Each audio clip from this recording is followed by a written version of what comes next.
So நம்ம ancient history நம்ம கம்ப்ளீட்டாக முடிச்சாச்சு. இப்போ அதுக்கு அடுத்து வந்து பார்த்துட்டிங்கன்னா மெடிவல் ஹிஸ்ட்ரி ஆரம்பிக்கிறதுக்கு முன்னாடி, அதாவது ஏன்ஷியன்ட்டுக்கும் மெடிவலுக்கும் வந்து, ஏன்னா ஏன்ஷியன்ட் முடிகிறது குப்தாவோட முடியுது, மெடிவல் ஆரம்பிக்கிறது டெல்லி சுல்தானியமோட ஆரம்பிக்குது. அப்போ ரெண்டுத்துக்கும் இடையில வந்து என்ன நடந்துச்சு, அதாவது நம்ம போஸ்ட் குப்தா அப்படின்றத 2 வீடியோவில் நம்ம பார்த்தோம்.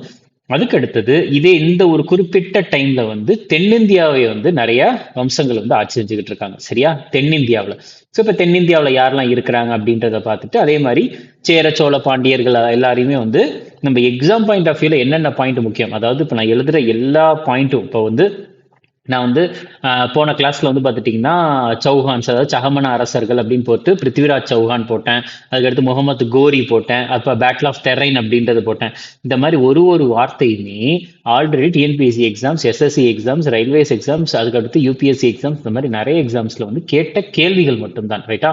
ஸோ நம்ம வந்து பார்த்துட்டிங்கன்னா எக்ஸ்ட்ரா பாயிண்ட் அப்படின்றதுலாம் இல்லை. எக்ஸாம்ல வந்து என்னென்ன கேட்டிருக்காங்களோ அது எல்லாத்தையுமே வந்து நம்ம பார்த்துட்டோம் அப்படின்னா எக்ஸாம் பாயிண்ட் ஆஃப் வியூல எல்லாம் முடிஞ்சிடும். அது போக வந்து உங்களுக்கு ஒன்ஸ் இந்த ஹிஸ்ட்ரி, ஜியாகிரபி, எக்கனாமிக், பாலிட்டி அப்படின்றதெல்லாம் முடிஞ்சிருச்சுன்னா அதுக்கு அடுத்து நம்ம என்ன பண்ணலாம் அப்படின்னா ஒரு கொஸ்டின் சீரீஸ் மாதிரி கம்ப்ளீட்டா வந்து எல்லா டிஎன்பிஎஸ்சியில் இதுக்கு முன்னாடி கேட்கப்பட்ட கேள்விகள் எல்லாமே குரூப் 1ல இருந்து ஆரம்பிச்சு குரூப் 2, குரூப் 4, குரூப் 2A இருக்கிற எல்லாத்துலேயுமே நம்ம என்ன டெக்னிக்கல் எக்ஸாம்ஸ்ல வந்து கேட்கப்பட்ட ஜிஎஸ் கொஸ்டின்ஸ், ஸோ எல்லாத்தையுமே கம்பைன் பண்ணி அதுலேயுமே வந்து டாபிக்கா கொஸ்டின்ஸ் வந்து எக்ஸ்பிளைன் பண்ணலாம். ஓகே, சரி. இதுல ஃபர்ஸ்ட் இப்ப தென்னிந்தியாவை ஆட்சி செய்த ராஜ்யங்கள். ஓகே, ஸோ அதுல வந்து பார்த்துட்டீங்கன்னா நம்ம ஃபர்ஸ்ட் வந்து நம்ம எதை பத்தி பார்க்கலாம் அப்படின்னு, நம்ம ஆல்ரெடி வந்து ராஷ்டிரகூடர்களை பத்தி பார்த்தாச்சு. நம்ம என்ன பார்த்தோம், ராஷ்டிரகூடர்கள், பாலர்கள், அதுக்கப்புறம் வந்து குர்ஜார பிரதிகார வம்சம் அப்படின்றத பார்த்தாச்சு. அதுல ராஷ்டிரகூட வம்சம் வந்து தென்னிந்தியாவில் இருந்த ஒரு வம்சம் தான், ரைட்டா? அதாவது இந்த கர்நாடகா பகுதியில ஆட்சி செய்த வம்சம், ரைட்டா? சரி, இப்ப அடுத்தது வந்து பார்த்துட்டீங்கன்னா நம்ம வந்து பல்லவர்களை பத்தி பார்க்கலாம், சரியா? வந்து முக்கியமா வந்து அரசர்கள் எல்லாத்தையுமே நான் சொல்லிடுவேன். ஏன்னா நம்ம வந்து எடுக்க ஒரு ஒரு டைம் நம்ம ஸ்டார்ட் பண்றப்ப இருக்கிற எல்லாம் ஒரு பாயிண்ட் விடாம எல்லாத்தையும் நம்ம பார்த்துட்டோம் அப்படின்னா உங்களுக்கு படிக்கிறது கஷ்டமாயிடும். அப்படின்றப்ப ஃபர்ஸ்ட் ஓவராலா நம்ம எல்லாத்தையும் பார்த்து முடிச்சுட்டு அடுத்து கொஞ்சம் கொஞ்சமா நம்ம நோட்ஸை பில்ட் பண்ணலாம், ரைட்டா? கொஸ்டின்ஸ் மூலியமா. சரி, ஓகே. இதுல ஃபர்ஸ்ட் பாருங்க. ஸோ ஃபர்ஸ்ட் வந்து நம்ம யாரை பற்றி பார்க்க போறோம்னா பல்லவர்கள்.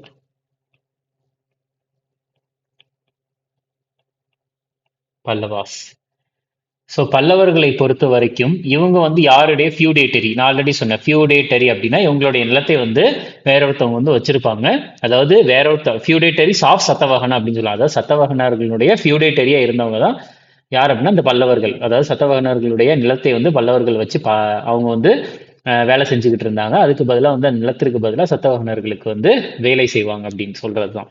ஸோ பல்லவர்கள் வந்து யாருனுடைய ஃபியூடேட்டரி அப்படின்னா சத்தவாகனர்கள், feudatories.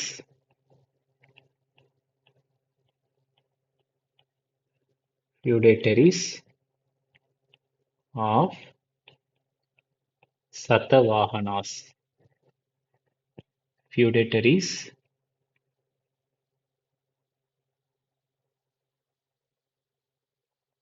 of சத்தவாகன வம்சத்தினுடைய ஃபியூடேட்டரியா இருந்தவங்க. அடுத்து பல்லவர்களின் தலைநகரமாக இருந்தது வந்து எது அப்படின்னா காஞ்சிபுரம். பல்லவர்களின் தலைநகரம் காஞ்சிபுரம். அடுத்தது வந்து பல்லவர்கள் பொறுத்த வரைக்கும் ரொம்ப ஃபேமஸா வந்து எந்த கோயில் இருக்குன்னா ராக் கட் டெம்பிள்ஸ் அப்படின்னு சொல்லுவாங்க. அதாவது கல்லால் வெட்டப்பட்ட, கல்லை வந்து வெட்டி செய்யப்பட்ட கோயில்கள் எங்க இருக்கிறது?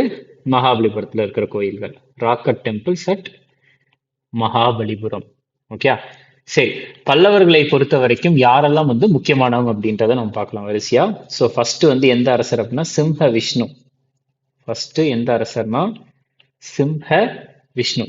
பல்லவ வம்சத்தை தோற்றுவித்தவர் இவர்தான். ஃபவுண்டர் சிம்ஹ விஷ்ணு. சிம்ஹ விஷ்ணுக்கு அடுத்தது வந்து யார் அப்படின்னா மகேந்திரவர்மன்.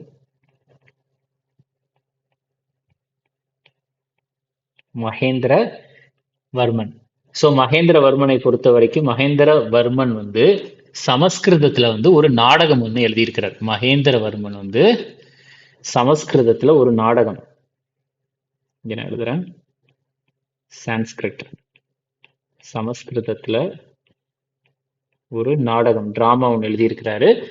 அதனுடைய பெயர் வந்து மட்ட விலாச பிரகாசனம் அப்படின்ட்டு சொல்றாங்க. அதனுடைய பெயர் வந்து என்ன அப்படின்னா மட்ட விலாச பிரகாசனம்.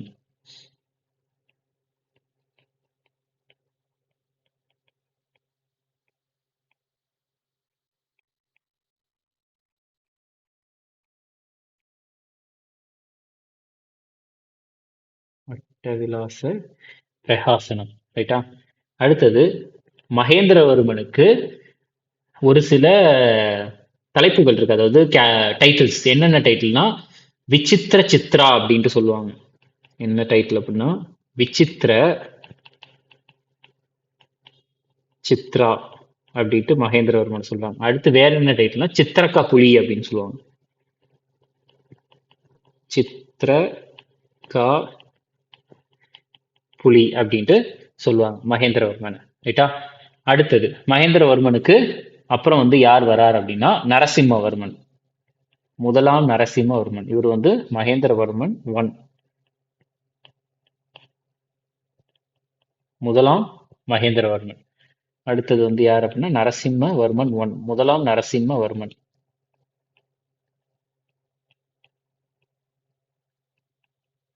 நரசிம்மவர்மனை பொறுத்த வரைக்கும் நம்ம எதெல்லாம் படிச்சுக்கலாம் அப்படின்னா மகாபலிபுரத்துல பஞ்ச ரதம் இருக்குல்ல, அதை கட்டியவர் நரசிம்மவர்மன் தான். பில்ட் பஞ்சரதாஸ். பஞ்ச ரதங்கள் மகாபலிபுரத்துல இருக்குது. ரைட்டா? அடுத்தது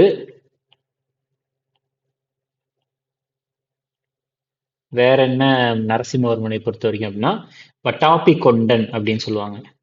வட்டாப்பி கொண்டா அப்படின்ற ஒரு பட்டம் இருக்குது இவருக்கு. அடுத்தது மகாமல்லா அப்படின்ற ஒரு பட்டமும் இருக்கு. மகா மல்லா அப்படின்ற ஒரு பட்டமும் இருக்குது. அடுத்து நரசிம்மவர்மன் வந்து ஒரு 3 போர் வந்து போட்டிருப்பார். சரியா? 3 போர். 3 போர். அந்த 3 போருமே யாரு கூட போட்டிருப்பார் அப்படின்னா மூன்று போருமே வெசஸ் யாரு கூட? இரண்டாம் புலிகேசி கூட. இரண்டாம் புலிகேசி கூட. அந்த 3 போர்லயுமே யார் தோத்து போயிருப்பார்னா இரண்டாம் புலிகேசி தான் தோத்து போயிருப்பார். இரண்டாம் புலிகேசி தான் தோத்து போயிருப்பார். அந்த 3 போரின் பெயர் என்ன அப்படின்னா ஃபர்ஸ்ட் பேட்டில் ஆஃப் பரிமல், இரண்டாவது பேட்டில் ஆஃப் ஷுருமர், மூன்றாவது battle of Manimangalam. Battle of Manimangalam. Parimal போர், ஷுருமர் போர், மணிமங்கலம் போர். இந்த மூணுத்துலயுமே ஜெயிச்சது வந்து யாரா இருந்திருப்பார்னா நரசிம்மவர்மனா தான் இருந்திருப்பார். ரைட்டா? அடுத்தது நரசிம்மவர்மனுக்கு அடுத்தது இரண்டாம் மகேந்திரவர்மன். இரண்டாம்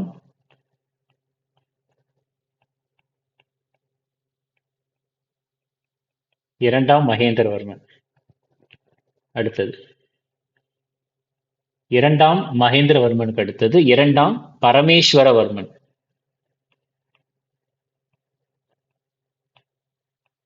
இரண்டாம் பரமேஸ்வரவர்மன்.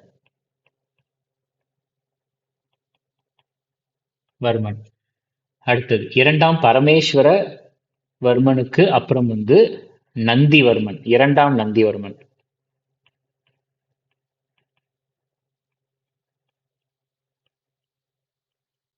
இரண்டாம் நந்திவர்மன். அடுத்தது இரண்டாம் நந்திவர்மனுக்கும் அப்புறம் வந்து தண்டிவர்மன். தண்டிவர்மன். அப்புறம் தண்டிவர்மனுக்கு அப்புறம் வந்து மூன்றாம் நந்திவர்மன்.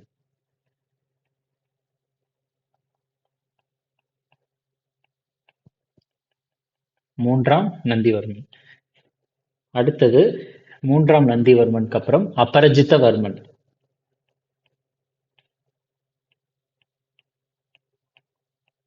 அபரஜித்த வர்மன். இந்த அபரிஜித்தவர்மன் தான் பல்லவர்களின் கடைசி அரசராக கருதப்படுகிறார். ரைட்டா? நம்மளுக்கு எவிடன்ஸ் அப்படின்றது அபரிஜித்த வர்மன் வரைக்கும் நம்மளுக்கு கிடைச்சிருக்குது. ரைட்டா? ஸோ இதை வந்து தெரிஞ்சுக்கோங்க. ஸோ இது உங்களுடைய தலைநகரமா இருந்தது என்னது? காஞ்சிபுரம். இந்த காஞ்சிபுரத்தை வந்து யாருக்கிட்ட இருந்து கைப்பற்றினார்கள் அப்படின்னா சோழர்கள் கிட்ட இருந்து. கேப்சர்டு ஃப்ரம் சோழர்கள் கிட்ட இருந்து கைப்பற்றினாங்க. யார் அப்படின்னா பல்லவர்கள். ஓகே? ஸோ பல்லவர்களை பத்தி தெரிஞ்சுக்கோங்க. நெக்ஸ்ட் அதுக்கு அடுத்தது வந்து நம்ம பார்க்கணும் அப்படின்னா வந்து கக்கட்டியர்கள் அப்படின்ற ஒருத்தவங்க இருக்காங்க. பல்லவர்கள் இல்லைன்னா நம்ம சேரா சோழா பாண்டிய பார்த்துட்டு அடுத்தது நம்ம இந்த கக்கட்டியர்கள், அதுக்கு அடுத்து வேற ஒரு சின்ன சின்ன வம்சங்கள் இந்தியா ஃபுல்லா இருந்தாங்க. அவங்க எல்லாத்தையும் நம்ம பார்த்துடலாம். சரி, இப்போ வந்து பார்த்துட்டீங்கன்னா சங்க காலம், சங்கம் ஏஜ். ஸோ கடந்த ஒரு 2 3 ஆண்டுகளா வந்து டிஎன்பிஎஸ்சியில் வந்து சங்கம், அதாவது தென்னிந்திய வம்சத்தை பத்தி கேட்குற இந்த மாதிரி தென்னிந்தியாவில் ஆட்சி செய்த வம்சங்களை பற்றி கேட்கக்கூடிய கேள்விகள் வந்து கொஞ்சம் கொஞ்சமா கம்மியாகிக்கிட்டு இருக்கு, சரியா? ஸோ அதனால நம்மளுக்கு நோட்ஸ் அப்படின்றது, ஆனால் மெயினாக அவங்க எதில் ஃபோக்கஸ் பண்றாங்கன்னா டெல்லி சுல்தானியம், அதுக்கடுத்து முகலாயர்கள், அதுக்கப்புறம் விஜயநகர பேரரசு, அதுக்கப்புறம் பாமணி, இதுலலாம் வந்து ரொம்ப கான்சென்ட்ரேட் பண்றாங்க, ரைட்டா? ஸோ ஒன்ஸ் நம்ம இதை முடிச்சிட்டோம் அப்படின்னா நல்லா தெரிஞ்சுக்கோங்க, இந்த சங்கம் ஏஜை வந்து முடிஞ்ச அளவுக்கு நம்ம கம்மியா பார்க்கலாம். கம்மியா அப்படின்றா ஏன்னா உங்களுக்கு யூனிட் 8 யூனிட் 9ல வந்து கம்ப்ளீட்டா அந்த அட்மினிஸ்ட்ரேஷன் ரிலேட்டடா எல்லாமே வந்துடும். பட் ஆனா இந்த ஒரு குறிப்பிட்ட இதுல வந்து பேசிக்கா ஓகே, சேராஸ், சோலாஸ், பாண்டியாஸ், முக்கியமான போர் யார், முக்கியமானவங்க என்ன கட்டினாங்க அப்படின்றத மட்டும் நம்ம பார்த்துடலாம், ரைட்டா? ஆனா ஒன்ஸ் இதை முடிஞ்சதுக்கு அப்புறம் இந்த டெல்லி சுல்தானியம், அதுக்கப்புறம் அரேபியர்களின் படையெடுப்பு, முகலாயர்கள், அதெல்லாம் வந்து A to Z பக்காவா எல்லாத்தையும் பார்த்துடலாம், ரைட்டா? அதாவது அதை தாண்டி வேற எந்த ஒரு கொஸ்டினுமே வந்து உங்களுக்கு எக்ஸாம்ல வராத மாதிரி ஈச் அண்ட் எவ்ரி திங் எல்லாத்தையுமே பார்த்துருவோம், ஓகே? சரி, இப்ப சங்க காலம். ஒரே ஒரு செகண்ட்.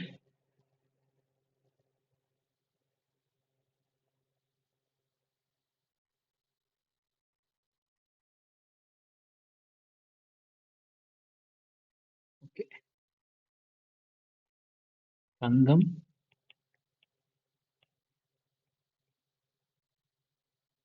சரி.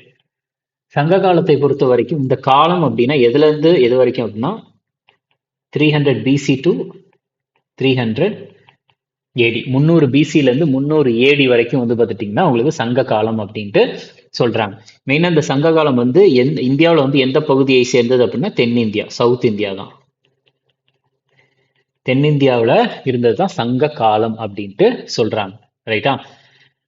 மெயினா எந்த நதிக்கு கீழே, அதாவது சங்க காலம் அப்படின்றது வந்து எந்த நதிக்கு கீழே ஒரு என்ன சொல்றது அப்படின்னா எந்த பகுதியில இருக்கிறது வந்து சங்க காலம்ன்றாங்க அப்படின்னா ஒரு 2 நதிகளை சொல்லி, அதாவது கிருஷ்ணா மற்றும் துங்கபத்ரா நதி. அதாவது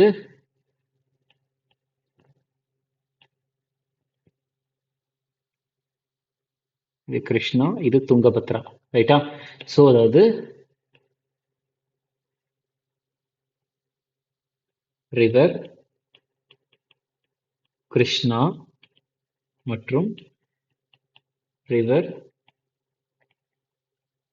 துங்கபத்ரா, இந்த 2 நதிகளுக்கு கீழே, அதாவது சவுத் சவுத் தெற்கே வந்து இருந்ததுதான் சங்க காலம் அப்படின்றது சொல்றாங்க, ஓகே? ஸோ இந்த சங்க காலம் அப்படின்றது வந்து மிகப்பெரிய அளவுல செழிப்பானது, ஃப்ளரிஷ்ட், மிக செழிப்பானது யாருடைய ஆட்சியின் போது அப்படின்னா வந்து பாண்டியர்களின் ஆட்சியின் போது தான். பாண்டியர்கள் பாண்டியர்களின் ஆட்சியின் போது வந்து பார்த்துட்டிங்கன்னா செழிப்பாக ஆனது, ரைட்டா? சரி, அடுத்தது பாருங்க. ஸோ இந்த ஒரு சங்க காலம் அப்படின்றது யாரெல்லாம் இருக்கிறாங்க அப்படின்னா சேர அரசர்கள் இருக்கிறாங்க, சோழ அரசர்கள் இருக்கிறாங்க, அதுக்கப்புறம் பாண்டிய அரசர்கள் இருக்காங்க. சேர சோழ பாண்டியர்கள் எல்லாமே ஒரே சமகாலத்துல வந்து இருக்கிறாங்க, ரைட்டா? சரி, இந்த சங்க காலத்துல வந்து சங்க காலத்தினுடைய சமகாலத்தில் இவங்களும் இருக்கிறாங்க, சேர சோழ பாண்டியர்கள். சரி, இதுல வந்து நம்ம இம்பார்ட்டண்டா எக்ஸாம் பாயிண்ட் ஆஃப் வியூல என்னென்ன முக்கியமோ அது எல்லாத்தையும் நம்ம வரிசையா பார்த்துடலாம். ஃபர்ஸ்ட் வந்து பார்த்துட்டீங்கன்னா யாருன்னா சேராஸ். சேராஸ் சேர அரசர்கள். ஸோ சேர அரசர்களை பொறுத்த வரைக்கும் எந்த பகுதியை இவங்க வந்து ஆட்சி செய்தார்கள் அப்படின்னா கண்ட்ரோல், எந்த பகுதியை ஆட்சி செய்தார்கள் அப்படின்னா central and northern parts of Kerala.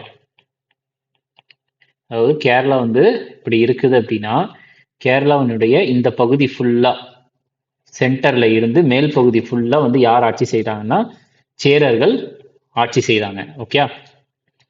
And Kongu region of Tamil Nadu, தமிழ்நாட்டினுடைய கொங்கு பகுதி, Kongu region of Tamil Nadu, okay? So தமிழ்நாட்டினுடைய கொங்கு பகுதி, அப்ப கேரளாவினுடைய நார்த்து சென்ட்ரல் பகுதி, அதுக்கு அடுத்தது வந்து வேற என்ன சொல்றாங்க அப்படின்னா இந்த தமிழ்நாட்டினுடைய கொங்கு பகுதி, இது எல்லாத்தையுமே ஆட்சி செய்யலாம். கொங்கு பகுதி அப்படின்றது இந்த கோயம்புத்தூர், திருப்பூர், ஈரோடு, கரூர், நாமக்கல், சேலம், திண்டுக்கல், தருமபுரி, இது எல்லாமே வந்து பார்த்தீங்கன்னா அதாவது தமிழ்நாட்டினுடைய வெஸ்ட் சைடு எல்லாமே வந்து கொங்கு பகுதி அப்படின்ட்டு சொல்லுவாங்க. ரைட்டா? சரி, அடுத்தது வந்து பார்த்துட்டீங்கன்னா கண்ட்ரோல் பண்ணது இந்த ஏரியாவா. அடுத்து இவங்களுடைய தலைநகரம், இவங்களுடைய தலைநகரமா எதை வச்சிருந்தாங்கன்னா வஞ்சி. வஞ்சி.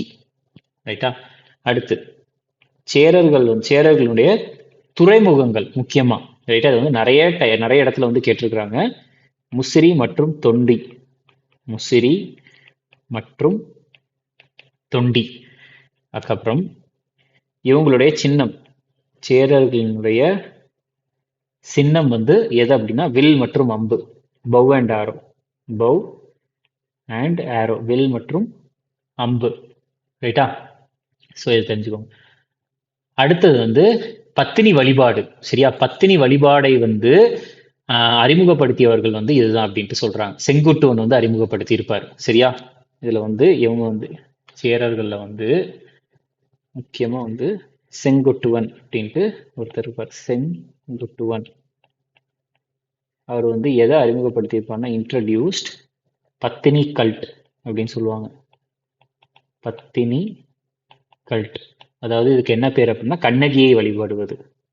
வர்ஷிப் ஆஃப் கண்ணகி அப்படின்ற அர்த்தம். இதை வந்து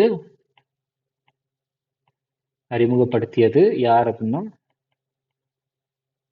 செங்குட்டுவன். ரைட்டா? ஸோ சேரர்களை பொறுத்த வரைக்கும் பேசிக்கா வந்து டீட்டெயில்ஸை வந்து தெரிஞ்சு வச்சுக்கோங்க. சரியா?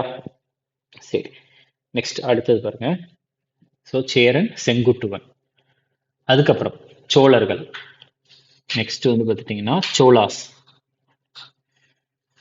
சோலாஸை பொறுத்த வரைக்கும் இவங்க வந்து எந்த பகுதியை வந்து ஆட்சி செய்தாங்க, கண்ட்ரோல்டு, எந்த பகுதியை வந்து கண்ட்ரோல் பண்ணாங்க அப்படின்னா இப்ப இருக்கிற திருச்சி மாவட்டம். சரியா? இப்ப இருக்கிற திருச்சி மாவட்டத்துல இருந்து ஆந்திராவுடைய சவுத் வரைக்கும் கம்ப்ளீட்டா, அதாவது திருச்சி டு சதன் ஆந்திர பிரதேஷ். சதன் ஆந்திர பிரதேஷ். அதாவது இப்படி இருக்குது அப்படின்னா திருச்சி இங்க இருக்குதுன்னா ஆந்திரா இங்க இருக்குன்னா இது ஃபுல்லாவே வந்து யார் கண்ட்ரோல் பண்ண ஏரியானா சோழர்கள் வந்து கண்ட்ரோல் பண்ண ஏரியா. ரைட்டா? ஸோ இதுல வந்து அவங்களுடைய தலைநகரமா எது வச்சிருக்கிறாங்கன்னா புகார். புகார்.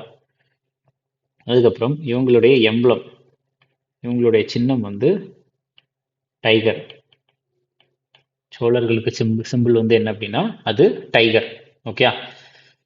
அடுத்தது இவங்க சோழர்களை பொறுத்த வரைக்கும் ஒரு முக்கியமான போர் வந்து ரொம்ப ரொம்ப முக்கியம். என்ன போர் அப்படின்னா வெண்ணி போர், பேட்டில் ஆஃப் வெண்ணி. இந்த போர்ல வந்து என்ன ஆயிரும் அப்படின்னா கரிகால சோழன் இருப்பாரு. கரிகால சோழாவுக்கும் இன்னொரு பக்கம் வந்து சேர அரசர்கள் மற்றும் பாண்டிய அரசர்கள் இருப்பாங்க. இந்த போர்ல வந்து ஜெயிக்கிறது வந்து யார் அப்படின்னா கரிகால சோழன் வந்து ஜெயிச்சிருவாரு. சேரா பாண்டியர்கள் வந்து தோத்துருவாங்க பேட்டில் ஆஃப் வெண்ணில. ரைட்டா? அடுத்தது வந்து கரிகால சோழன். இந்த கரிகால சோழன் வந்து ஒரு அணை கட்டுவாரு. பில்ட். என்ன அணை? அனைவருக்குமே தெரியும், கல்லணை. கல்லணை டேம் வந்து கட்டுவாரு. எந்த ஆற்று படுக்கையின் மேலே அப்படின்னா வந்து ரிவர் காவேரி. காவேரி நதியின் மீது கல்லணை அணை வந்து கட்டியிருப்பார். சரியா? ஸோ இதை வந்து தெரிஞ்சுக்கோங்க. நெக்ஸ்ட் அடுத்தது ஸோ சோழர்களை பொறுத்த வரைக்கும் ஒரு சில முக்கியமானதெல்லாம் பார்க்கலாம். சோழ அரசர்கள் வந்து யாரை தோற்கடித்து பவருக்கு வந்தாங்க? மெயினா சோழ அரசர்களுடைய ஆட்சி காலம் அப்படின்னா 9th செஞ்சுரி. சரி, ஆல்ரெடி சொன்ன செஞ்சுரினா அப்படியே மேலே வந்து சி மாதிரி போட்டுக்கலாம். 9வது நூற்றாண்டில் இருந்து 13வது நூற்றாண்டு வரைக்கும் எல்லாமே ஏடி தான். ரைட்டா? 9th செஞ்சுரி ஏடியிலேருந்து 13th செஞ்சுரி ஏடி வரைக்கும். சரி, சோழர்களை பொறுத்த வரைக்கும் இவங்க வந்து பல்லவர்களை தோற்கடித்து இவங்க வந்து ஆட்சிக்கு வந்தவங்க. Defeated Pallavas and came to power and came into power. Okay. உங்களுக்கு சோழ அரசர்களை வந்து மூணா பிரிக்கிறாங்க. ரைட்டா? எப்படின்னா இயர்லி சோலாஸ், மிடைவல் சோலாஸ், லேட்டர் சோலாஸ் அப்படின்ட்டு. லேட்டர் அதாவது முன்னாடி ஆட்சி செய்தவங்க, இடைப்பகுதியில் ஆட்சி செய்தவங்க, அதுக்கடுத்து பிற்காலத்துல இந்த கடைசி ஆட்சி செய்தவங்க. இதுல இயர்லி சோலாஸ்ல வந்து ரொம்ப ரொம்ப முக்கியமான அரசர் வந்து யார் அப்படின்னா கண்டமன் அப்படின்ற ஒருத்தர். கண்டமன். மிடிவல் சோலாஸ்ல முக்கியமானவர் முதலாம் ஆதித்யா. முதலாம் ஆதித்யா. அடுத்தது வந்து முதலாம் பரந்தகா. முதலாம் பரந்தகா. லேட்டர் சோலாஸ்ல முக்கியமானவர் வந்து யார் அப்படின்னா ராஜராஜ சோழா. ராஜ ராஜ சோழா. ஓகே. சோழ வம்சத்தை தோற்றுவித்தவர் வந்து யாரு? விஜயாலய சோழா. விஜயாலய சோழா. ஓகே. சரி, இது எல்லாமே ஒரு சில முக்கியம் சோழர்களை பொறுத்த வரைக்கும். அடுத்தது வந்து பார்த்துட்டீங்கன்னா உங்களுக்கு சோழ வம்சத்துல ராஜ ராஜ சோழா. இந்த ராஜராஜ சோழாவை பொறுத்த வரைக்கும் என்ன முக்கியம்னா, அதாவது முதலாம் ராஜராஜ சோழன். ஸோ இவர் வந்து பார்த்துட்டிங்கன்னா தஞ்சாவூர் பிரகதீஸ்வரர் கோயில் வந்து கட்டியிருப்பாரு. தஞ்சை பெரிய கோயில்னு சொல்லுவாங்க. பில்ட் தஞ்சாவூர். தஞ்சாவூர்ல என்ன கட்டியிருப்பாருன்னா பிரகதீஸ்வரர் கோயில்.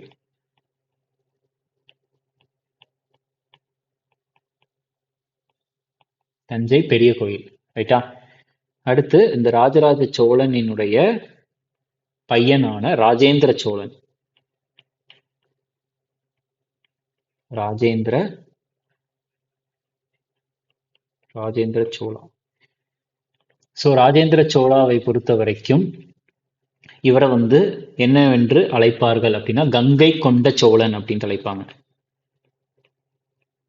கங்கை கொண்ட சோழா அப்படின்ட்டு அழைப்பாங்க. காரணம் என்ன அப்படின்னு பார்த்துட்டீங்கன்னா இவர் என்ன பண்ணியிருப்பாருன்னா ஆக்சுவலா வந்து இவருடைய அப்பா ராஜேந்திர சோழாவினுடைய அப்பாவான ராஜராஜ சோழன் வந்து என்ன சொல்லியிருப்பார் அப்படின்னா, நீங்க வந்து இந்த சைடு சவுத் சைட்ல வந்து இந்தியாவினுடைய தெற்கு தெற்கு பகுதியில் எங்க வேணாலும் ஆட்சி செய்யலாம், பட் ஆனால் கங்கை நதியை கிராஸ் பண்ணாத அப்படின்னு சொல்லியிருப்பார். பட் ஆனால் ராஜேந்திர சோழன் வந்து அப்படி அங்க என்ன இருக்குன்றதுக்காக அங்க போயிருப்பாரு. அந்த டைம் வந்து கங்கை நதி கரையோரம் வந்து ஆட்சி செய்து கொண்டிருந்தது வந்து யார் அப்படின்னா மகிபாலா. சரியா.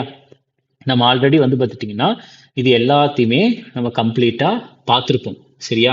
நம்ம கம்ப்ளீட்டா வந்து இந்த பால வம்சத்துல வந்து முதலாம் மகிபாலா அப்படின்றத பார்த்துருப்போம். கோபாலா, அதுக்கப்புறம் தர்மபாலா, தேவபாலா, முதலாம் மகிபாலா அப்படின்னு பார்த்தோம். அந்த முதலாம் மகிபாலாவை பொறுத்த வரைக்கும் ராஜேந்திர சோழா கூட வந்து சண்டை போட்டிருப்பாரு. அந்த சண்டையில வந்து பார்த்துட்டீங்கன்னா ராஜேந்திர சோழன் வந்து ஈஸியா ஜெயிச்சிருவார் அப்படின்றத நம்ம பார்த்தோம். ரைட்டா. ஸோ அந்த சண்டை தான் இது. ஸோ அப்போ அந்த ராஜேந்திர சோழன் வந்து என்ன பண்ணியிருப்பாரு, கங்கை நதி அந்த சைடு என்னதான் இருக்குன்றதை பார்க்க போயிருப்பாரு. ஸோ அங்க இருக்கிற அந்த டைம்ல வந்து பால வம்சத்தை வந்து ஆட்சி செய்து கொண்டிருந்தது வந்து யார் அப்படின்னா இந்த முதலாம் மகிபாலா. ஸோ முதலாம் மகிபாலாவை தோற்கடிச்சிருவாரு. ஸோ முதலாம் மகிபாலா வந்து அந்த டைம்ல வந்து என்ன ஆயிரும் அப்படின்னா அந்த பால வம்சத்தை வந்து ராஜேந்திர சோழனுக்கு வந்து கொடுக்கறதுக்கு வந்திருப்பாரு. ஆனா ராஜேந்திர சோழன் என்ன பண்ணியிருப்பாருன்னா அந்த வம்சத்தை வந்து நீங்களே ஆட்சி செய்துக்கோங்க அப்படின்ட்டு மகிபாலுக்கே கொடுத்துருவார். அப்பதான் வந்து என்ன பண்ணுவாங்க அப்படின்னா அந்த கங்கை நதியில இருந்து தண்ணியை வந்து பரிசாக கொடுப்பாங்க. அதனாலதான் வந்து என்ன சொல்லியிருப்பாங்கன்னா கங்கை கொண்ட சோழன் அப்படின்ட்டு சொல்லுவாங்க. ரைட்டா. ஸோ அந்த கங்கை நதியினுடைய தண்ணியை பரிசா கொடுப்பாங்க. ஸோ அந்த தண்ணியை வச்சுட்டு அந்த தண்ணியை எடுத்துட்டு வந்து இங்க வந்து ஒரு கோயில் கட்டுவாங்க. அதனாலதான் வந்து இங்க தஞ்சை பெரிய கோயில் ராஜராஜ சோழன் கட்டியிருப்பார். ராஜேந்திர சோழன் என்ன கட்டியிருப்பார் அப்படின்னா கங்கை கொண்ட சோழபுரம் அப்படின்னு சொல்லுவாங்க. அதனாலதான் வந்து நம்ம அரியலூர்ல இருந்தாலுமே ஏன் வந்து அதை கங்கை கொண்ட சோழபுரம்னு சொல்றோம், ஏன்னா கங்கைக்கும் அரியலூருக்கும் சம்மந்தம் இல்லை தான். பட் ஆனா ஏன் கங்கை கொண்ட சோழபுரம்னா அவர் வந்து அந்த முதலாம் மகிபாலர் கொடுத்த தண்ணீரை எடுத்துட்டு வந்து இங்க வச்சு கட்டினாங்க. அதனாலதான் கங்கை கொண்ட சோழபுரம் அப்படின்ட்டு அதை சொல்லுவாங்க அப்படின்னு நிறைய கதைகள் இருக்குது. ஓகே. ஸோ அப்போ வந்து பார்த்துட்டிங்கன்னா கங்கை கொண்ட சோழா காரணம் என்ன அப்படின்னா முதலாம் மகிபாலா தான். முதலாம் மகிபாலாவை வந்து தோற்கடிச்சிருவார். அதனால வந்து முதலாம் மகிபாலர் ராஜேந்திர சோழனுக்கு தண்ணீர் கொடுப்பார். கங்கை நதியின் தண்ணீரை வந்து பரிசாக கொடுப்பார். ஓகே. சரி. அடுத்தது வந்து ராஜேந்திர சோழன் பற்றி எந்தெந்த கல்வெட்டுகள்ல வந்து இருக்குது அப்படின்னா வந்து முக்கியமா வந்து ஒரு 2 கல்வெட்டு என்னன்னா திருவிழாங்காடு கல்வெட்டு, கரண்டை கல்வெட்டு அப்படின்னு சொல்றாங்க. ரைட்டா. திருவலங்காடு மற்றும் கரண்டை கல்வெட்டு, கரண்டை இன்ஸ்கிரிப்ஷன்ஸ். இந்த மாதிரி கல்வெட்டுகள்ல வந்து யாரை பத்தி இருக்குன்னா ராஜேந்திர சோழனை பற்றி இருக்குது. அடுத்தது ராஜேந்திர சோழன் வந்து அந்த டைம்ல வந்து இலங்கையில வந்து யாரை வந்து தோற்கடிப்பார் அப்படின்னா, இலங்கைக்கு போயிட்டு யாரை வந்து ராஜேந்திர சோழன் தோற்கடிப்பார் அப்படின்னா 5வது மகேந்திரா 5 அவரை வந்து தோற்கடிப்பார். மகேந்திரா 5 இவரை வந்து தோற்கடிக்கிறதா நிறைய கதைகள் வந்து இருக்கிறது. ஓகே. அடுத்தது ராஜேந்திர சோழனுக்கு அப்புறம் யார் வருவார்னா குலோத்துங்க சோழன். அடுத்த பேஜில் எழுதுறேன். ராஜேந்திர சோழனுக்கு அப்புறம் யார் வர்றாருன்னா குலோத்துங்க சோழன்.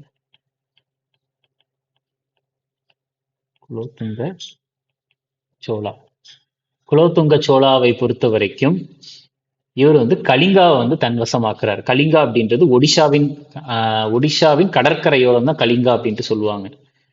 Took over கலிங்காவை கைப்பற்றுவார். கலிங்கா அப்படின்றது வந்து எந்த பகுதி அப்படின்னா ஒடிஷாஸ் கோஸ்டல் ஏரியா, ஒடிஷாவின் கடற்கரையோரம்.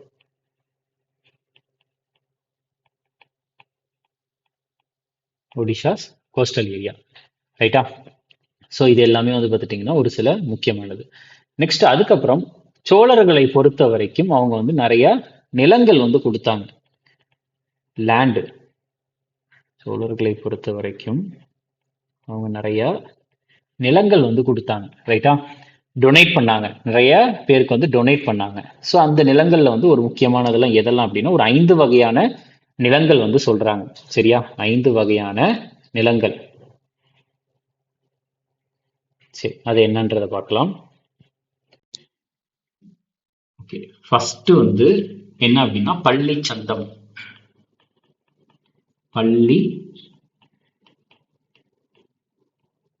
பள்ளிச்சந்தம். அடுத்தது பிரம்மதேயா. அப்புறம் ஷாலபோகா. அதுக்கு அடுத்தது வெள்ளன் வாகை.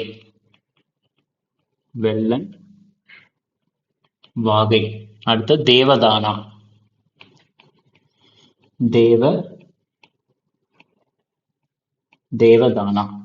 ரைட்டா?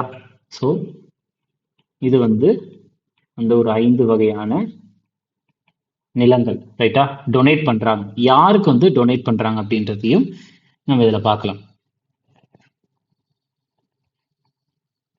பள்ளிச்சந்தம் பொறுத்த வரைக்கும் யாருக்கு அப்படின்னா உங்களுக்கு சமண மதம் சார்பாக வந்து நிறைய கூடம் இருக்கும்ல. ஸோ அந்த சமண மதத்திற்கு வந்து பார்த்துட்டீங்கன்னா டொனேட் பண்றாங்க. Land donated to Jain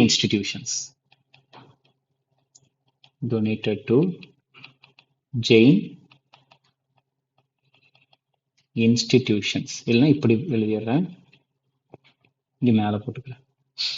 land donated to. So யாருக்கு கொடுக்குறாங்க அப்படின்னா இங்க ஃபர்ஸ்ட் பள்ளிச்சந்தம் அப்படின்றது சமண மதத்துக்காக கொடுக்கிறது, ஜெயின் இன்ஸ்டிடியூஷன்ஸ். அடுத்தது பிரம்மதேயா அப்படின்றது பிராமின்ஸ்க்கு கொடுக்கிறது. ஷாலபோகா ஸ்கூல்ஸ்க்கு கொடுக்கிறது, பள்ளிகளுக்கு. வெள்ளன் வாகை பிராமணர்கள் அல்லாத விவசாயிகளுக்கு கொடுக்கிறது. நான் பிராமணா பெசன்ஸ். தேவதானா கோயில்களுக்கு கொடுக்கிறது. சரியா? ஸோ இதை வந்து இப்போ ஞாபகம் வச்சுக்கலாம் அப்படின்னா இதை வந்து ஜேபி ஞாபகம் வச்சுக்கோங்க. JB. So Jain institution pallichandam. இது பிரம்மதேயா பிபி தான். பிரம்மதேயா பிராமின்ஸ். ஷாலபோகா ஸ்கூல்ஸ். வெள்ளன் வாகை அப்படின்றது வந்து பார்த்துட்டீங்கன்னா உங்களுக்கு வெள்ளன் வாகை அப்ப பிராமணர்கள் அல்லாத விவசாயிகளுக்கு கொடுக்கிறது. இது தேவதானா. சரியா? தேவதானா டிவோஷன் அப்படின்னு தேவா அப்ப டிவோஷன். ஸோ டிவோஷன் அப்படின்றது ஒரு ஆன்மீகம். ஸோ அப்போ கோயில்களுக்கு கொடுக்கிறது. ஓகே. சரி, நெக்ஸ்ட் அடுத்தது பாருங்க, உங்களுக்கு பாண்டியர்கள். நெக்ஸ்ட் பாண்டியாஸ்.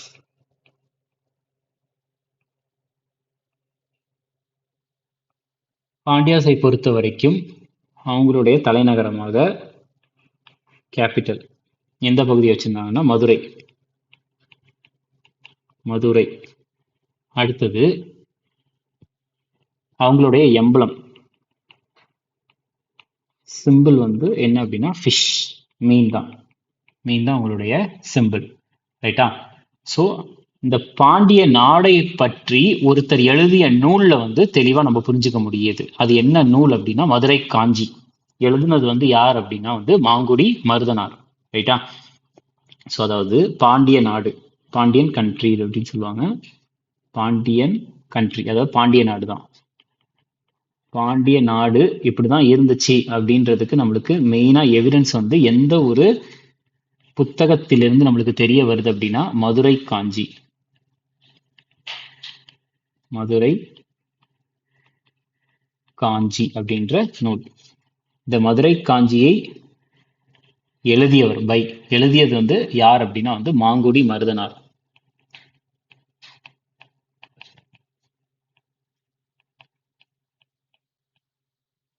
மாங்குடி மருதனார். சரியா? சரி, அடுத்தது பாருங்க.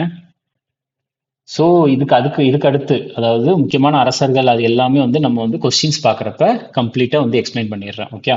ஸோ இப்போ வந்து சங்க இலக்கியங்கள், சங்கம் லிட்ரேச்சர் அப்படின்ட்டு எதெல்லாம் சொல்லுவாங்க அப்படின்னா ஃபர்ஸ்ட் தொல்காப்பியம். தொல்காப்பியம் அப்புறம் எட்டுத்தொகை. எட்டுத்தொகை, பத்துப்பாட்டு, பத்து பாட்டு, அப்புறம் பதினெண் கீழ்கணக்கு. பதினெண் கீழ்கணக்கு நூல்கள்.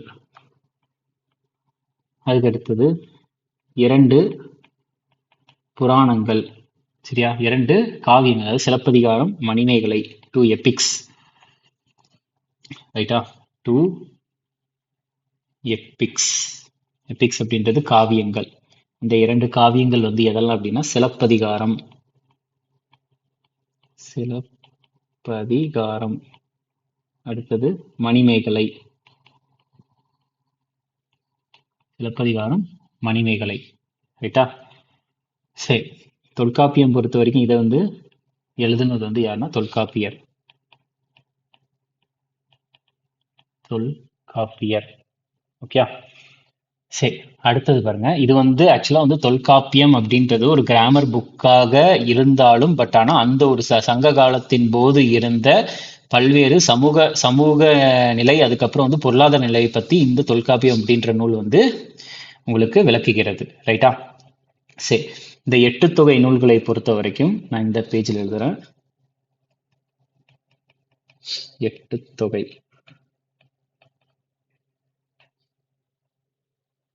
8 தொகையில வந்து எதெல்லாம் வரும் அப்படின்னா ஐங்குறு நூறு,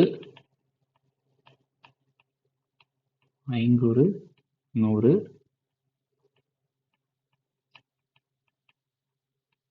நற்றிணை, அக நானூறு, அடுத்தது புறநானூறு,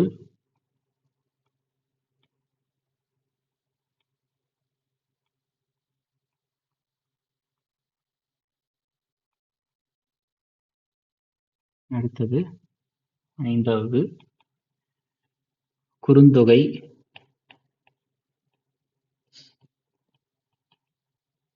6வது கலித்தொகை, 7 பரிபாடல்,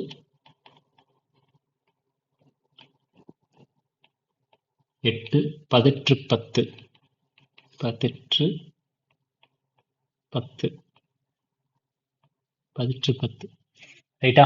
ஸோ இது எல்லாமே வந்து ஒரு 8 தொகை நூல்களா இருக்குது. சரி, அடுத்தது உங்களுக்கு சங்க காலத்துல வந்து அட்மினிஸ்ட்ரேஷன். சங்க காலத்துல நிர்வாகம்.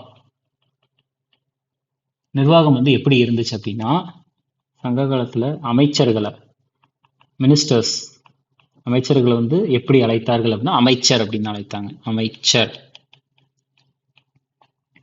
அடுத்து பிரீஸ்ட், இந்த பூஜை எல்லாம் பண்ணுவாங்கல்ல, அவங்கள வந்து எப்படி அழைத்தாங்கன்னா அந்தனர். அந்தனர் அப்படின்னு அழைத்தாங்க. என்வாய்.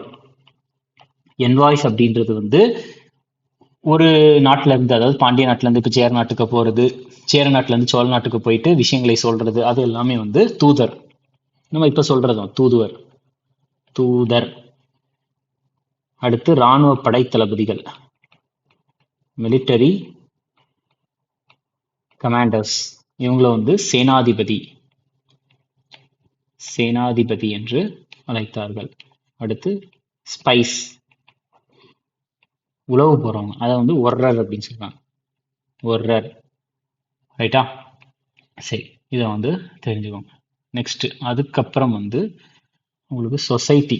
இந்த டைம்ல சங்க காலத்துல வந்து சமூகம் இது எப்படி இருந்துச்சு அப்படின்னா, ஆக்சுவலா சொசைட்டி உங்களுக்கு உங்களுக்கு தொல்காப்பியம். இந்த தொல்காப்பியம்ல வந்து என்ன சொல்றாங்கன்னா, நிலத்தை, சங்க காலத்துல நிலத்தை வந்து 5ஆ பிரிச்சுட்டாங்க அப்படின்ட்டு சொல்றாங்க. என்னென்ன? இதுவும் தெரிந்தது அனைவருக்குமே. குறிஞ்சி, முல்லை, குறிஞ்சி, முல்லை, மருதம், 4வது நெய்தல்,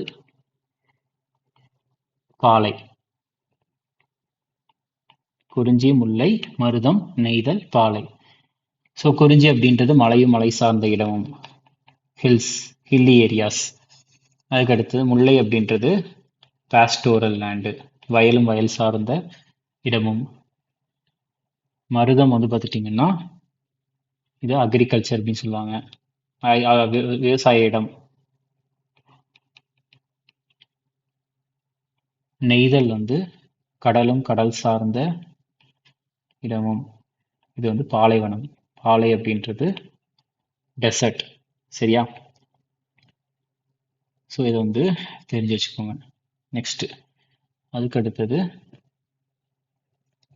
குறிஞ்சி அப்படின்றது மலையும் மலை சார்ந்த இடம். முல்லை வந்து ஆக்சுவலாக இது வந்து காடும் காடு சார்ந்த இடமும். மருதம் வந்து வயலும் வயல் சார்ந்த இடம். நெய்தல் கடலும் கடல் சார்ந்த இடம். பாலை அப்படின்றது வந்து கம்ப்ளீட்டா அந்த பாலைவனம். ஓகே, சரி. அடுத்தது பாருங்க. ஸோ இங்க வந்து கடவுளாக வழிபடுபவது வந்து யாரை அப்படின்னா முருகன். இங்க வந்து முல்லையில வந்து திருமால், திருமால். மருதம்ல வந்து இந்திரன். நெய்தாள்ல வந்து வருணன். பாலையில வந்து கொற்றவை, கொற்றவை. ஓகே, இது வந்து காட்ஸ், கடவுள். ஓகே, சரி. அதுக்கப்புறம் வந்து இதே சமூகத்துல வந்து வேற என்ன இன்னொன்னு இருக்கு. என்ன அப்படின்னா, இது தொல்காப்பியம்ல வந்து நிலத்தை வந்து 5ஆ பிரிச்சிருக்காங்கன்னு சொல்றாங்கல்ல, அதே தொல்காப்பியத்துலதான், அதே தொல்காப்பியம்ல ஒரு 4 கேஸ்ட சொல்லியிருக்காங்க, 4 ஜாதிகளை பற்றி. என்னென்ன அப்படின்னு பார்த்துட்டீங்கன்னா, ஃபர்ஸ்ட் வந்து அரசர், இரண்டாவது வந்து அந்தணர், மூன்றாவது வணிகர், நான்காவது வந்து வெள்ளாளர். நான்காவது வெள்ளாளர். ஸோ அரசர் அப்படின்றது ஆட்சி செய்யறவங்களை வந்து அரசர் அப்படின்ட்டு சொல்றாங்க, ரூலிங் கிளாஸ். அந்தணர் அப்படின்றது பூஜையெல்லாம் பண்ணுவாங்கல்ல, பிரீஸ்ட். ரைட்டா? வணிகர் அப்படின்றது வந்து வணிகம் செய்யறவங்க, ட்ரேடர்ஸ். வெள்ளாளர் அப்படின்றது விவசாயம் பண்றவங்கள வெள்ளாளர் அப்படின்னு சொல்றாங்க. 4 ஜாதிகளா சொல்றாங்க. அக்ரிகல்ச்சரிஸ்ட் இல்லைன்னா அக்ரிகல்ச்சர் பண்றவங்க, விவசாயம் பண்றவங்க. அக்ரிகல்ச்சர். ஓகே, சரி. இப்ப இவ்வளவு இந்த சங்க காலம் வந்து நல்லா செழிப்பாக தான் இருந்துச்சு. பட் ஆனா இந்த சங்க காலம் முடிவதற்கு காரணம் என்ன? அழிவதற்கு எண்ட் ஆஃப் சங்கம் ஏஜ். ஸோ சங்க காலம் அப்படின்ற ஒண்ணு முடிவுக்கு வருவதற்கு காரணம் என்ன அப்படின்னா, கிட்டத்தட்ட எப்பொழுது வந்து முடிவுக்கு வந்துச்சுன்னா by 3rd century AD. 3rd century பிசில இருந்து 3rd century ஏடி வரைக்கும் பார்த்தோம். கிட்டத்தட்ட ஒரு 600 வருஷம் வந்து சங்க காலம் இருந்துச்சு. ஆனா 3rd century ஏடியில வந்து அழிஞ்சிருச்சு. சரியா, கொஞ்சம் கொஞ்சம் கொஞ்சமா வந்து அழிவுக்கு வந்துச்சு. ஏன் அப்படின்னா இந்த 3rd century ஏடியில இருந்து டு 6th century ஏடி ஒரு 300 வருடம். 3rd century ஏடியில இருந்து 6th century ஏடி வந்து யாரு வந்து இந்த தமிழ்நாட்டை வந்து ஆட்சி, அதாவது ஆட்சின்றது கிடையாது, ஆக்குபை பண்ணது யார் அப்படின்னா வந்து களப்பிரர்கள் அப்படின்னு சொல்லுவாங்க. கலப்ராஸ் அப்படின்னு சொல்லுவாங்க ஆங்கிலத்துல, கலாப்ராஸ், தமிழ்ல களப்பிரர்கள், கலப்ராஸ். ரைட்டா? ஸோ இவங்க தான் வந்து பார்த்துட்டிங்கன்னா தமிழ்நாட்டை ஆக்குபை பண்ணி வச்சிருந்தாங்க. கலப்ராஸ் வந்து ஆக்குபைட் தமிழ்நாடு. ரைட்டா? ஸோ இந்த ஒரு குறிப்பிட்ட, அதாவது இந்த 300 ஏடியில இருந்து, சாரி, அதாவது 3rd century ஏடியில இருந்து 6th century ஏடி இருக்குல்ல, இந்த ஒரு 300 வருஷத்தை தான் என்னன்னு சொல்றாங்கன்னா தமிழ்நாட்டினுடைய இருண்ட காலம் அப்படின்ட்டு சொல்றாங்க. Dark age of Tamil Nadu. நிறைய வரலாற்றாளர்கள் வந்து இந்த ஒரு 300 வருஷம், அதாவது களப்பிரர்கள் தமிழ்நாட்டை அவங்களுக்கு ஆக்குப்பை வைத்து கொண்டிருந்த இந்த 300 வருஷத்தை தான் வந்து பார்த்துட்டிங்கன்னா என்னன்னு சொல்றாங்கன்னா தமிழ்நாட்டின் இருண்ட காலம் அப்படின்ட்டு சொல்றாங்க. இந்த 300 வருஷத்தை 3rd century AD to 6th century AD. ரைட்டா? ஸோ இது எல்லாத்தையுமே தெரிஞ்சு வச்சுக்கோங்க. ஓகே, சரி. நெக்ஸ்ட் வந்து பாருங்க, இந்த இதுல சேரா டைனாஸ்டியினுடைய ஃபவுண்டர் வந்து நான் சொல்லலை. சேர வம்சத்தினுடைய ஃபவுண்டர். ஸோ சேர வம்சத்தை பொறுத்த வரைக்கும் இதை தோற்றுவித்தவர் வந்து யார் அப்படின்னா உதயன் சேரலாதன். சரியா? உதயன் சேரலாதன் இவர் தான் தோற்றுவிக்கிறார். இல்லைன்னா வந்து அதை வந்து நெடும் சேரலாதன் அப்படின்னு சொல்லுவாங்க, உதயன் சேரலாதன் அப்படின்னு சொல்லுவாங்க. ஓகே, சரி. உதயன் சேரலாதன். சரி, நெக்ஸ்ட் பாருங்க. ஸோ இது எல்லாமே வந்து சங்க காலத்தை பொறுத்த வரைக்கும் எக்ஸாம் பாயிண்ட் ஆஃப் வியூல என்ன இருக்குதோ அது எல்லாத்தையுமே நம்ம பார்த்தாச்சு. அதுக்கடுத்து நான் வந்து உங்களுக்கு இப்போ ரீசெண்டாக கேட்டிருப்பாங்கல்ல கேள்விகள், அதை வச்சு நம்ம பார்க்குறப்ப இன்னும் டெப்த்தாக போகலாம். ரைட்டா? ஏன்னா நம்மளுக்கு தேவை வந்து பேசிக்காக ஓகே சங்க காலம்னா இது அப்படின்றது தெரியறதுக்கு நம்மளுக்கு ஒரு சில விஷயங்கள் வந்து பேசிக் ஐடியா வந்து நம்மளுக்கு வேணும். ரைட்டா? பட் ஆனால் நம்ம மிடிவல் ஹிஸ்ட்ரி போறப்ப ரொம்ப ரொம்ப டெப்த்தாக பார்ப்போம். ஏன் அப்படின்னா அதுல வந்து கொஸ்டின்ஸ் கேட்கறது வந்து அதிகமாக இருக்குது. ஏன்னா அதை நான் ஆல்ரெடி சொன்னேன், நம்மளுக்கு எக்ஸாம்ஸ்ல வந்து கொஸ்டின் எந்த ஒரு குறிப்பிட்ட டாபிக்ல இருந்து கேட்கறாங்களோ அதுல வந்து நம்ம ரொம்ப டெப்த்தாவே போகலாம், தப்பு கிடையாது. ஓகே, சரி. அடுத்தது வந்து பாருங்க. ஸோ இதெல்லாம் சேரா சோழ அரசர்கள், அதுக்கப்புறம் பாண்டியஸ். சரி, நெக்ஸ்ட் இந்த இதுல சிலப்பதிகாரத்தை எழுதியது வந்து யார் அப்படின்னா இளங்கோவடிகள்.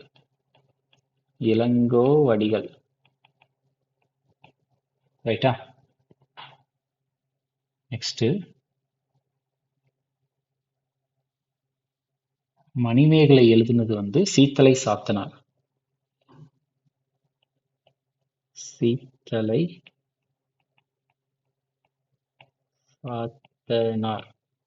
ரைட்டா?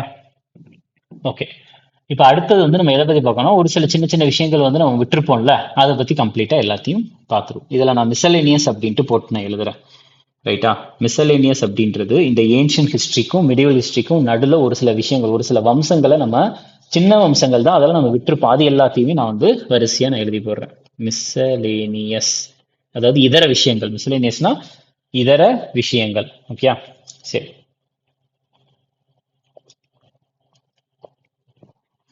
இதுல வந்து நம்ம ஃபர்ஸ்ட் நம்ம எதை பார்ப்போம் அப்படின்னா கக்கட்டியர்களை பத்தி பார்க்கலாம். ஃபர்ஸ்ட் எந்த வம்சம்னா கக்கட்டிய வம்சம். கக்கட்டிய வம்சத்தை பொறுத்த வரைக்கும் இவங்க வந்து தலைநகரமா எதை வச்சிருந்தாங்க அப்படின்னா வாரங்கல் வந்து எங்க இருக்குன்னா தெலுங்கானால இருக்கு. இந்த கக்கட்டிய வம்சத்தை தோற்றுவித்தவங்க வந்து யார் அப்படின்னா முதலாம் ருத்ரதேவா.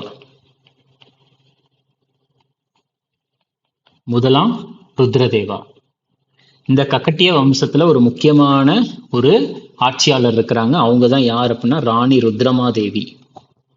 ராணி ருத்ரமா தேவி.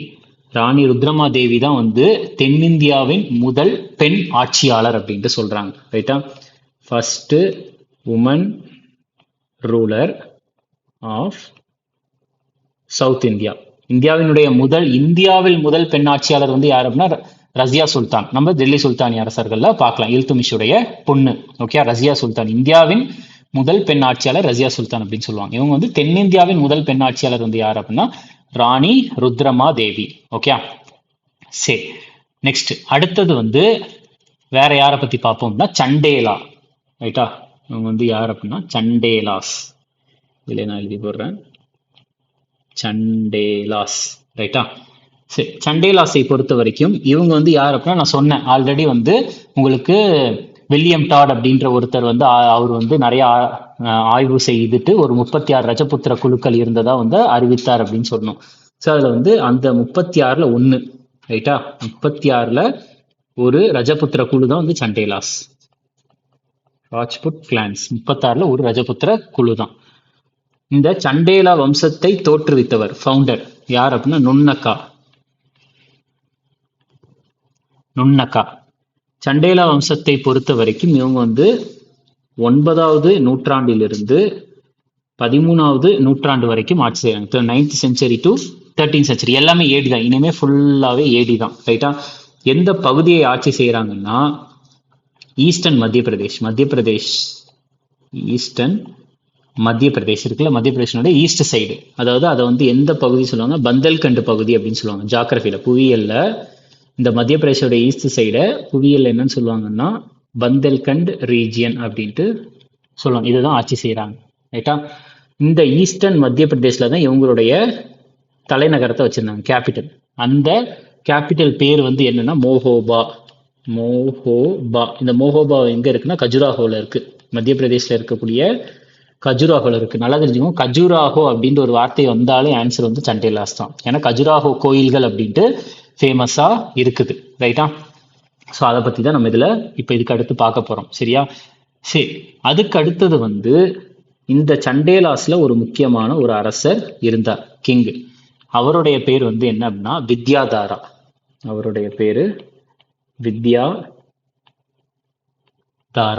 இந்த வித்யாதாராவுக்கும் மஹமுத் கஜ்னிக்கும் சண்டை நடக்கும். இந்த மஹமுத் கஜ்னி பேரை நல்லா நோட் பண்ணி வச்சுக்கோங்க. ஏன் அப்படின்னா நெக்ஸ்ட் கிளாஸ் ஃபுல்லாவே நம்ம மஹமுத் கஜ்னி மட்டும்தான் பத்தி பார்க்கவே போறோம். சரியா? ஸோ மஹமுத் கஜ்னிக்கும் வித்யாதாராவுக்கும் சண்டை நடக்கும். அந்த சண்டையில வந்து என்ன ஆயிரும் அப்படின்னா வந்து இந்த வித்யாதாரா நல்ல ரெசிஸ்ட் பண்ணியிருப்பார். ரெசிஸ்ட்னா வந்து மஹமுத் கஜ்னியினுடைய அந்த தாக்குதலை வந்து நல்லா வந்து பார்த்துட்டீங்கன்னா அவரை வந்து ஜெயிக்க விடாம பார்த்துக்குவார். வித்யாதாரா ஜெயிச்சாருன்றது கிடையாது, மஹமுத் கஜ்னியை ஜெயிக்க விடாம அவர் பார்த்துக்கிட்டார். ரைட்டா? இந்த வித்யாதாரா தான் வந்து நிறைய கோட்டைகள் கட்டுவார். சரியா? ரெசிஸ்டட் அப்படின்ட்டு இதுல போட்டிருக்கேன். ரைட்டா? இதெல்லாம் சின்னதாக கூட வைக்கிறேன். இந்த சண்டையில வந்து ரெசிஸ்டட். ஓகே, சரி. அடுத்து வித்யாதாரா தான் வந்து குவாலியர் கோட்டை, கலிஞ்சர் கோட்டை எல்லாம் கட்டுவார். பில்ட். இந்த வித்யாதாரா வந்து எந்த வம்சத்தை சார்ந்தவர் அப்படின்னா சண்டேலா வம்சத்தை சார்ந்தவர். ஸோ இந்த வித்யாதாரா தான் எதை கட்டுவார்னா build Gwalior and Kalinjar forts. கட்டுறது வந்து யார் அப்படின்னா இந்த வித்யாதாரா தான் கட்டுவார்.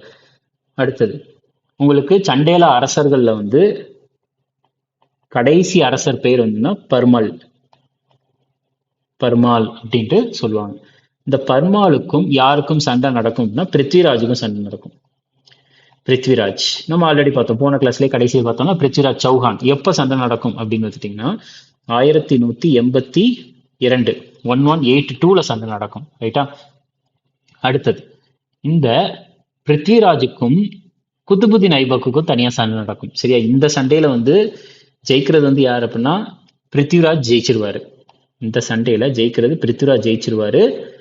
பர்மல் வந்து இதுல தோத்து போயிடுவாரு.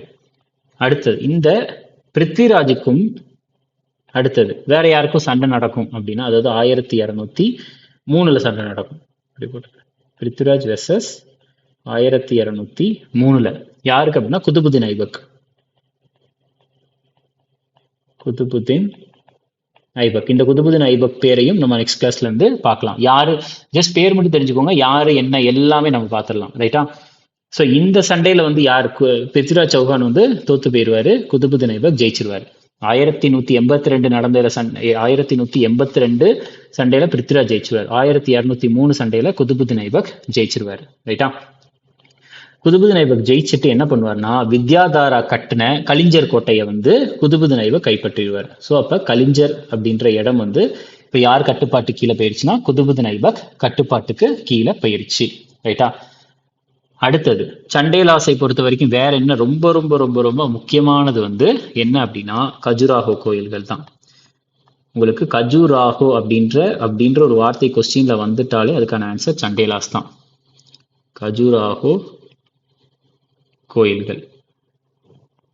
சரி, கஜுராஹோ கோயில்களை பொறுத்த வரைக்கும் இந்த கஜுராஹோ கோயில்களை அதிக அளவுல வந்து கட்டின அரசர் யார் அப்படின்னு கேட்டாங்கன்னா அதுக்கான ஆன்சர் தங்கா. அதுக்கான ஆன்சர் வந்து தங்கா. இந்த தங்காவுக்கு வந்து ஒரு டைட்டில் இருக்கு. என்ன டைட்டில்னா மகாராஜாதி ராஜா அப்படின்ற ஒரு டைட்டில். மகாராஜாதி ராஜா அப்படின்ற ஒரு டைட்டில். ஓகேயா? அடுத்தது அப்ப வந்து ஆட்டோமேட்டிக்கா தங்கா அப்படின்ற அரசர் வந்து எந்த வம்சத்தை சேர்ந்தவர்னா சண்டேலா வம்சத்து கூட தொடர்புடையவர் தான். இந்த கஜுராஹோ கோயில்கள் எங்க இருக்குது அப்படின்னு கேட்டாங்கன்னா மத்திய பிரதேஷ். மத்திய பிரதேஷ்ல வந்து எந்த பகுதியில இருக்குதுன்னா விந்தியா மலைத்தொடர் பக்கத்துல இருக்குது.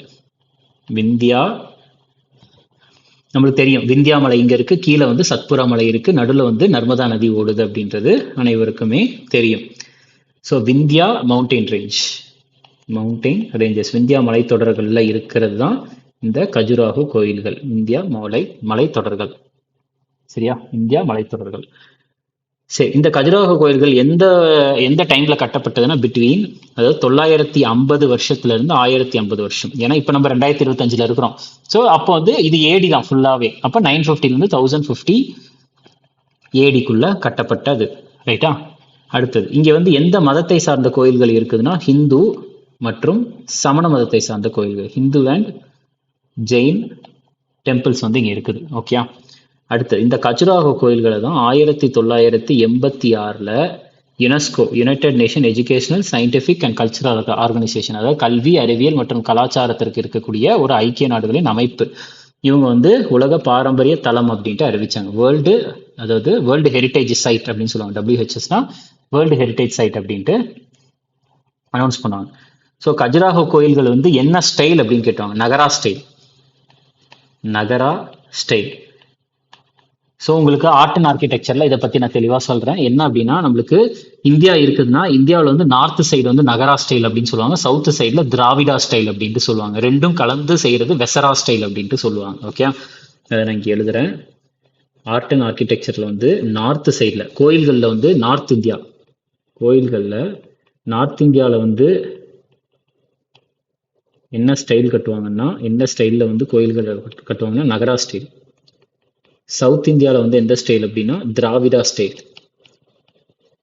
இந்த ரெண்டுமே மிக்ஸ் ஆன மாதிரி வந்து ஒரு ஸ்டைல் இருக்கும், அதுதான் வந்து என்னன்னா வெசரா style.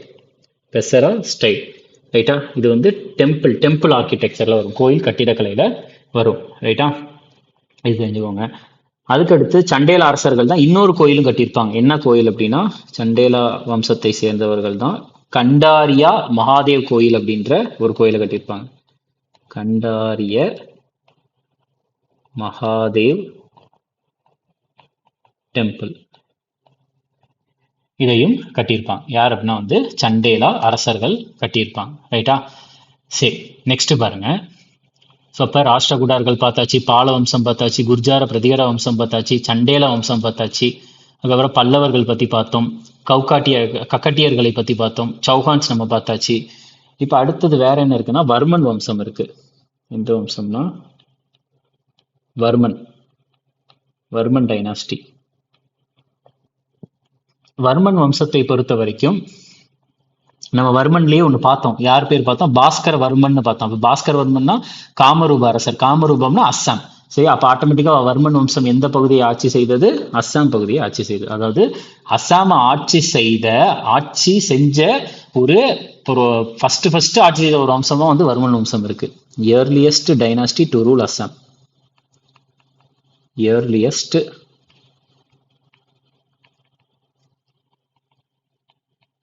Dynasty to rule Assam. Assam ஆட்சி செய்யற ஒரு ஃபர்ஸ்ட் அஸ்ஸாம் ஆட்சி செஞ்ச ஒரு வம்சமா வந்து இந்த வர்மன் வம்சம் இருக்குது. இந்த அஸ்ஸாம்ல தான் வந்து எந்த பகுதி இருக்குன்னா காமரூபா அப்படின்ற ஒரு பகுதியும் இருக்கு. காமரூபம் அப்படின்ற ஒரு பகுதியும் இருக்குது. இந்த வர்மன் வம்சத்தை தோற்றுவித்தவர் ஃபவுண்டர் யார் அப்படின்னா புஷ்யவர்மன். புஷ்யவர்மன். இந்த வர்மன் வம்சத்துல வந்து முக்கியமான அரசர் இம்பார்ட்டன்ட் கிங் வந்து யார் அப்படின்னா பாஸ்கரவர்மன். நம்ம ஆல்ரெடி பார்த்தோம்னா ஹர்ஷவர்தனா வந்து பாஸ்கரவர்மன் கிட்ட உதவி கேட்பாரு யாரை கொல்வதற்கு அப்படின்னா சசாங்காவை கொல்வதற்கு, கவுட அரசர் அப்படின்றதெல்லாம் பார்த்தோம்ல அதுதான்.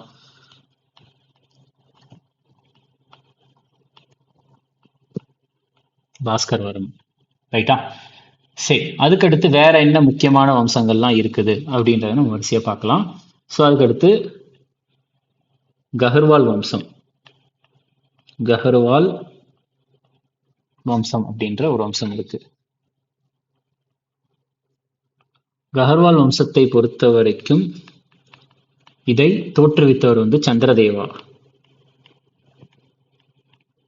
சந்திரதேவா. இவங்களுடைய தலைநகரமா வந்து எதை வச்சிருந்தாங்கன்னா கன்னோஜ் வச்சிருந்தாங்க. கன்னோஜ் எங்க இருக்கு? உத்தரப்பிரதேஷ். இந்த கஹர்வால் வம்சத்துல இம்பார்ட்டன்ட் முக்கியமான அரசர் வந்து யாருன்னா கோவிந்த சந்திரா. கோவிந்த் சந்திரா. அடுத்தது சொலாங்கி வம்சம்.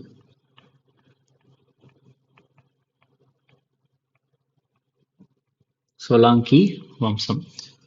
சொலாங்கி வம்சத்தை பொறுத்த வரைக்கும் இதை வந்து தோற்றுவித்தவர் மூல்ராஜ். மூல்ராஜ். சொலாங்கி வம்சத்தினுடைய தலைநகரமாக அன்ஹில்வாத் இருக்கு. அன்ஹில்வாத் இருக்குது. இந்த சொலாங்கி வம்சத்துல மிக முக்கியமான அரசர் இம்பார்ட்டன்ட் ரூலர் வந்து யார் அப்படின்னா முதலாம் பீமா. முதலாம் பீமா. ஸோ இந்த முதலாம் பீமா தான் வந்து பார்த்துட்டிங்கன்னா இங்கே ஆட்சி செய்கிறப்ப 1025 நம்ம இது எல்லாத்தையுமே நம்ம அடுத்த வீடியோவில் பார்ப்போம். 1025 ஏடியில் யார் வந்திருப்பாருன்னா யாருடைய படையெடுப்பு நடந்திருக்கும் அப்படின்னா மஹ்மூத் கஸ்னி. இவருடைய பேரை நம்ம நிறைய டைம் நம்ம பார்ப்போம். ஸோ மஹ்மூத் கஸ்னியினுடைய படையெடுப்பு நடந்திருக்கும் எங்க அப்படின்னா குஜராத்ல. ஸோ மஹ்மூத் கஸ்னியின் குஜராத் படையெடுப்பின் போது அரசராக இருந்தவர் யார் அப்படின்னா முதலாம் பீமா. முதலாம் பீமா. அடுத்த வம்சம் வந்து கார்கோட்டா வம்சம். கார்கோட்டா டைனாஸ்டி வம்சம். இந்த கார்கோட்டா வம்சத்தை பொறுத்த வரைக்கும் இதை தோற்றுவித்தது துர்லப் வர்தனா. துர்லப் வர்தனா. இந்த கார்கோட்டா வம்சம் வந்து எந்த பகுதியை சார்ந்தது அப்படின்னா காஷ்மீர் பகுதியை சார்ந்தது. காஷ்மீர் பகுதியை சார்ந்தது. இந்த காஷ்மீர் பகுதியை பொறுத்த வரைக்கும் இந்த காஷ்மீர் வந்து ஆட்சி செய்த முக்கியமான அரசர்கள்ல ஒருத்தர் வந்து யாருன்னா லலிதாதித்ய முக்தபீடா. முக்தபீடா. சரியா? காஷ்மீர் ஆட்சி செய்த அரசர்கள்ல வந்து முக்கியமான அரசர் இன்கேஸ் வந்து லலிதாதித்ய முக்தபீடா. கீழே எழுதுறேன். லலிதாதித்ய முக்தபீடா எந்த பகுதியை ஆட்சி செய்தவர் அப்படின்னு கேட்டாங்கன்னா அதுக்கான ஆன்சர் காஷ்மீர். ஓகே. அடுத்த வம்சம் வந்து சேனா வம்சம். சேனா டைனாஸ்டி. சேனா வம்சத்தை பொறுத்த வரைக்கும் சேனா வம்சத்தை வந்து தோற்றுவித்தவர் வந்து யார் அப்படின்னா சமந்த சேனா. சமந்த சேனா. இந்த சமந்த சேனாக்கு அப்புறம் ஆட்சிக்கு வர்றது வந்து யாருன்னா பல்லால சேனா. பல்லால சேனா. ஸோ இதெல்லாம் வந்து பார்த்துட்டிங்கன்னா ஒரு சில முக்கியமானது. ஸோ பார்த்துட்டிங்கன்னா நம்ம வந்து நிறைய விஷயங்கள் வந்து இந்த ஒரு வீடியோவில் நம்ம பார்த்துருக்கோம். அதாவது நிறைய சின்ன சின்ன வம்சங்கள் பார்த்தோம். அதுக்கு முன்னாடி வந்து சவுத் இந்தியன் டைனாஸ்டியில் வந்து சேர, சோழ, பாண்டியர்கள், பல்லவர்கள், பேசிக்கான விஷயங்கள் நம்ம எல்லாத்தையும் வந்து மேக்ஸிமம் நம்ம கவர் பண்ணிட்டோம். சரியா? ஸோ இதோட வந்து நம்மளுக்கு ஏன்ஷியன்ட் ஹிஸ்ட்ரி அப்படின்றது கம்ப்ளீட்டாக ஓவர் ஆயிடுச்சு. ரைட்டா? ஏன்ஷியன்ட் ஹிஸ்ட்ரி அப்படின்றது குப்தாவோட ஓவர் தான். பட் ஆனால் இந்த ஏன்ஷியன்ட்டுக்கும் மிடேவலுக்கும் நடுவில் என்னென்ன நடந்துச்சு, யாரெல்லாம் இருந்தாங்க அப்படின்றத நம்ம கம்ப்ளீட்டா பார்த்துட்டோம். அடுத்து வந்து பார்த்துட்டீங்கன்னா, டெல்லி சுல்தானிய வம்சம் கிடையாது. டெல்லி சுல்தானிய வம்சம் உருவாவதற்கு என்ன காரணம்? அதாவது அரேபியர்களின் படையெடுப்பு, அதாவது துருக்கியர்கள் அப்படின்னு சொல்லுவாங்க. கம்ப்ளீட்டா துருக்கியர்களின் படையெடுப்பு, அரேபியர்களின் படையெடுப்பு அப்படின்ற மாதிரி ஒரு ஒரு புக்லயும் இருக்கும். அது எல்லாத்தையுமே என்ன ஆச்சு, எதுக்காக இங்க வரணும், அதாவது அதாவது அரபு பகுதியில இருந்து எதுக்கு வந்து நடுவுல வந்து ஈரான் இருக்கு, ஈராக் இருக்கு, பாகிஸ்தான் இருக்கு, ஆப்கானிஸ்தான் இருக்கு, இதெல்லாம் தாண்டி எதுக்கு இந்தியாவை வந்து ஆட்சி செய்யணும், அது எல்லாத்தையுமே நம்ம வந்து கம்ப்ளீட்டா எக்ஸாம் பாயிண்ட் ஆஃப் வியூல ஒரு கதையா பார்த்துட்டு அடுத்து வந்து டெல்லி சுல்தானையும் நம்ம பார்க்கலாம். Okay, thank you.